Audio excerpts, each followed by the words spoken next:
Zašto Bog dopušta da nevini trpe? To je jedno od najtežih pitanja koje čovjek može postaviti.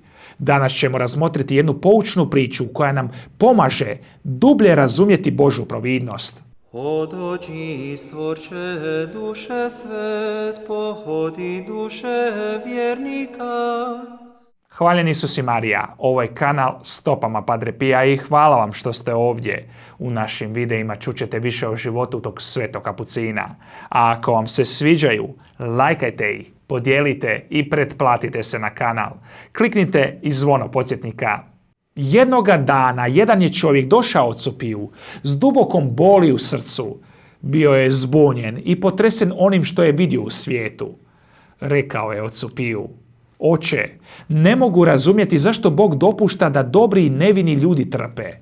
Vidim toliko patnje oko sebe. Zašto Bog to dopušta?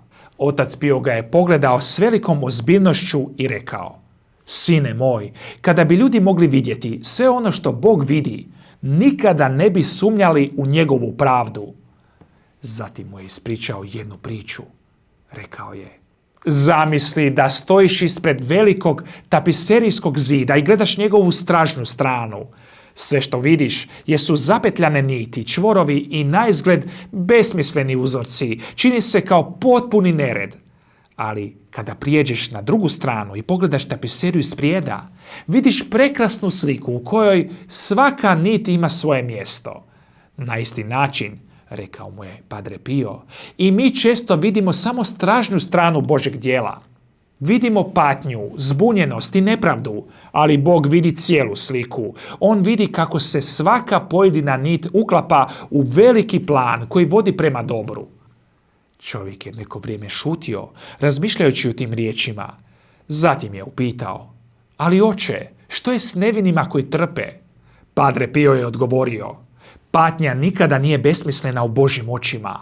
Ona može postati put posvećenja, put otkupljenja i put ljubavi. Zatim je dodao: Sjeti se Krista. On je bio potpuno nevin, a ipak je trpio više nego bilo ko drugi. A upravo kroz tu patnju došlo je spasenje svijeta. Čovjek je tada počeo dublje razumijevati. Shvatio je da, iako ne može razumjeti sve razloge patnje, može vjerovati u Božju mudrost. Zaključak. Priča nas podsjeća na duboku istinu. Mi ne vidimo cijelu sliku, ali Bog vidi. Kada se suočimo s patnjom i ne razumijemo zašto se nešto događa, sjetimo se da Bog tka veliku tapiseriju našeg života. I jednoga dana, kada budemo gledali s njegove strane, sve će dobiti svoj smisao. Ako vam se svidjela ova priča, podržite nas lajkom i pretplatite se na kanal. Upišite i svoje molitvene nakane na našoj web stranici za svetu misu koja se služi svaki petak. Želimo vam Božji blagoslov. Oče Pio, moli za nas. In nome del Padre, del Figliolo e dello Spirito Santo, così sia. Sia lodato Gesù e Maria, oggi e